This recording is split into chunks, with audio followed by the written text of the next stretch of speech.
Thanks for joining us. Thank Bill you. Nowling, Lambert Edwards, both seasoned communications professionals with history in state politics. Bill and I actually go back a long ways from your time in the Michigan Senate. And you still had me on, so that's a good time. Someone else. I'm the man in the middle here. So the title of the session is Predicting the Gubernatorial Election.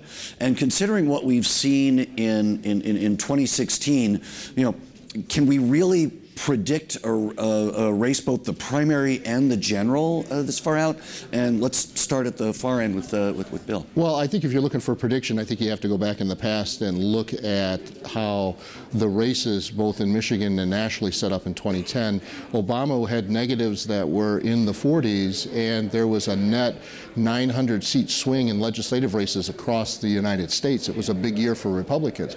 You know, we have those same numbers, yet the intensity of the negative against Trump is much higher. So I think that part is unknown yet, and that's what makes predicting it. I think Republicans are swimming against the stream this year, but there is opportunity to do those, and those numbers are coming back. But it's a tough year for Republicans, no doubt. Yeah, and it's a tough year for Democrats. Going back on the national scene, I think the Democrats are looking for a message. I mean, if you ask 10 Democrats what their message is, you'll get 10 different answers. So the irony of this session predicting the gubernatorial election, it's very unpredictable at this point. And I think at the debate last night was a testament to just how in disarray we are with this race, with no clear standout. Mm-hmm. Well, and let's talk about the debate last night. Okay, first question is, so today, 6 candidates, 1 hour. I mean, you know, that they covered a lot of ground. Who's celebrating today, and who's in mourning? Well, I was looking around, and you know, if you're a candidate and you're walking around the parlor today, you're in mourning because, you know, you're trying to figure out what was going on. The two people we really haven't seen this morning, and I think that they were the winners last night, were Bill Schuette and Gretchen Whitmer. I think that if you looked at how the differences between their answers and their positions on the issues, much more thought out, much more polished. There was a big degree of separation between those two and the others that were on the stage with them last night. So I think that those two were the clear winners. But to Shaun's point, there really was no message that came out except for the very base message that each candidate spoke to their constituencies about. This was not a debate for the people at the Mackinac conference. They were talking to people downstate that were going to turn out in the primary elections. And so you had very partisan, very what I would call standardized answers to energize their base to get them to turn out to vote. Well, you know, in this environment, considering the data that Bill was just talking about and the prospect of a blue wave in November, and of course, we're focused more right now on the August primary, but does it matter what these guys say, or do they just have to figure out how to surf the prevailing tide? I think they have to, a little bit of both. I mean, people are looking for substance. They're looking for strong policy issues. I'm not sure if education was a strong point. I didn't see the debate, I'll be honest with you, but I know people are really concerned about education. I think Dr. Vitti had a standout moment here, a drop the mic moment in his presentation. Folks in Detroit are particularly interested in what we're going to do from an educational standpoint, and I don't think that was discussed the way it should have, especially from the Democratic side. Are you hearing, is there any breakout message that's either, that's waiting for people to talk about? Well, fix the damn roads was what I heard yesterday. And the schools. And the schools, you know, and that's the problem. I mean, they tend to be platitudes, and they're not really, you know, depending on if you're Republican or Democrat, not necessarily a base issue. I mean, I thought that Schuette stumbled on the education question quite a bit, but he was fine in other places. I thought his answer on the road, he had a plan. He was able to articulate it very clearly. So it was fine for that. I thought that, you know, the most impassioned I saw the Lieutenant Governor was when he was talking about education. When he's specifically talking about special education, because I know that that's something that's near and dear to his heart. So, you know, it was good to see him warm up and come out and do that. But it was a hard environment to really kind of pick out what were going to be the themes going forward. And that's just my question is, you know, everyone says that they're pro-education. We're going to fix the roads, we're going to fix the schools, and, you know, then you get into the minutia of policy debates. But there doesn't seem to be, at this juncture at least, some breakout message that separates one or two of the candidates from the rest of the pack. I mean, really, it's in terms of the debate, Bill and I have talked about this. Yeah. I don't think candidates win debates so much as they either survive them or lose them. So I think what was interesting is that for all of the money that Sri Tanadar has spent just for folks to get his name right, he really didn't have a good performance yesterday. And if anybody was took a hit from the debate, I think it was him. So for all the input he's put into folks getting his name right, he needs to sharpen his message. And yet you go to the rest of the state, if the public opinion research is to be believed, and you know there are reasons to believe it and reasons to not believe it, you know that he's one or two in most of the. Well, I think he spent the most money up to now. He has clearly spent the most money. So look, we're in a primary season. We've got a full slate of candidates, and primary elections are different than general elections. Primary elections are about finding your voters, keeping them happy, and making sure that they turn out in August. And if you listen to the messages yesterday, all of the messages from all the candidates were geared to make sure that all of their constituencies understood where they, on those very important issues. We're very fragmented now. Candidates do not spend time convincing voters that they're right or wrong. They spend time making sure that they're connecting with people that think just like them. And that's part of the reason why we're polarized. I mean, they spend time getting people to like them until they get down to the nitty-gritty of the primaries. And yet still, I mean, we've got a little bit of time, but you know, right now, the leader of the pack in both primaries is undecided.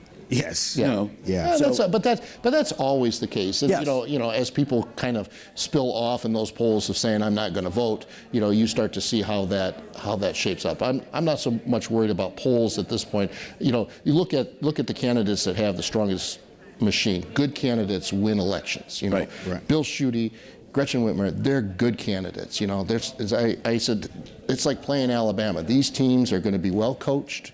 They're going to be fast, they're going to be tough, and they got to make a mistake for you to beat them. And I think that's where we're at right now. Well, one thing to think about is maybe this is the year where the running mate makes a difference. I know Gretchen has floated out potential candidates.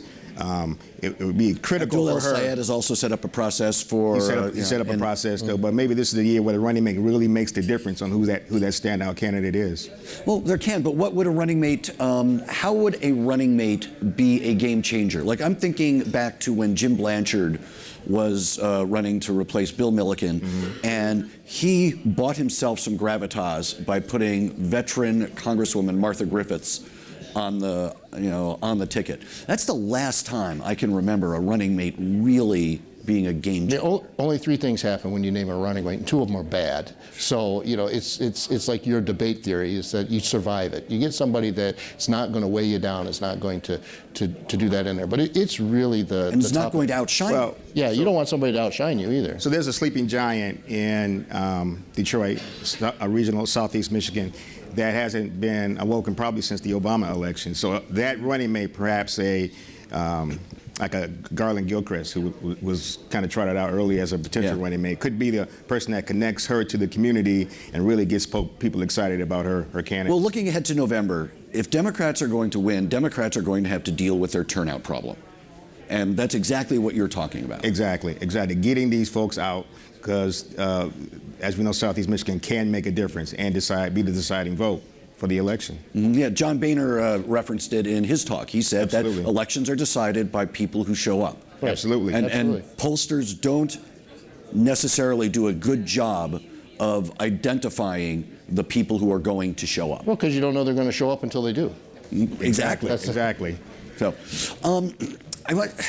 I want to circle back to the primary though, because the general will be determined by turnout. The primary is the one where the general, you've got to identify your base and make sure that they turn out. Hopefully, you've healed the rifts that have occurred in the primary. But how do you break out when you've got so many candidates in both primaries? What should we be looking for next now that these people are about to leave the island? Well, I think you're going to see candidates continue to speak to those, core wing base issues, either on the right or the left, because it's really about identifying those voters. There's no time to go out and convince undecided voters. There are no really undecided voters in the primary. People are turning out to support somebody that they're activists within the party, they're connected, they're turning out to support their candidate. So I think you're going to see them continue to do that, and then maybe a code switch right after the primary and start to talk to a more general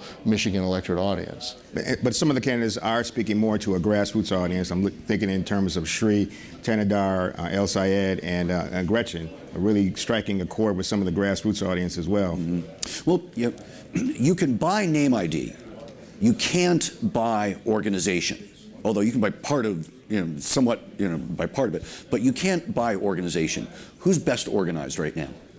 Oh, I think without a doubt it's Schuette, and on the Republican side, Schutte's more organized. He has more endorsements locked up. I mean, he's running. I like to say he's running a campaign from 1994, but it's a good campaign. It's a traditional Republican primary campaign that I think is strong. I think it's going to. And I'm undecided I haven't endorsed anybody in the election, but he's running the best campaign right now, the most organized, I think, on our side. Okay. What about in the entire field? Would you say he's more organized than Whitmer?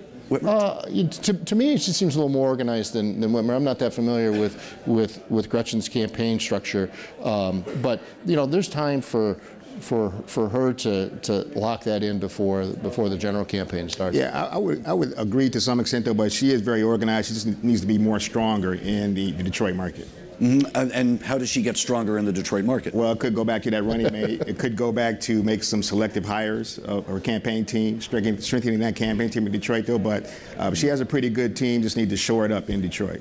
Would it be a good idea for her to start naming a cabinet?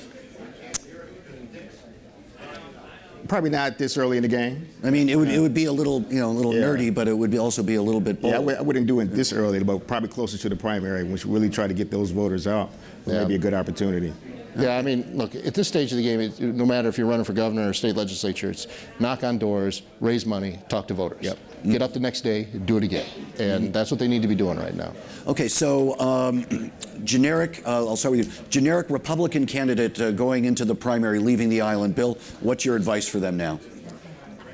Knock on doors, raise money, talk to voters, get up tomorrow, and do it again. People and candidates that do that, I don't care what side of the aisle on, they win elections, and that can't be, and especially in times where the tides are tough for Republicans, they need to go out and knock on more doors to reconnect with the voters that elected them. Are candidates that are not on the air making a mistake? No. Okay. They need to be knocking on doors. Shaun, just got I would agree, but also focus on the issues that really matter to people. Education, fix the roads, the economy, focus on those key issues and getting those people out. And you think issues still matter? Absolutely. Okay, absolutely. In these wave elections. Absolutely. Shaun Wilson, Bill Nowling, thank you so much. Thank you.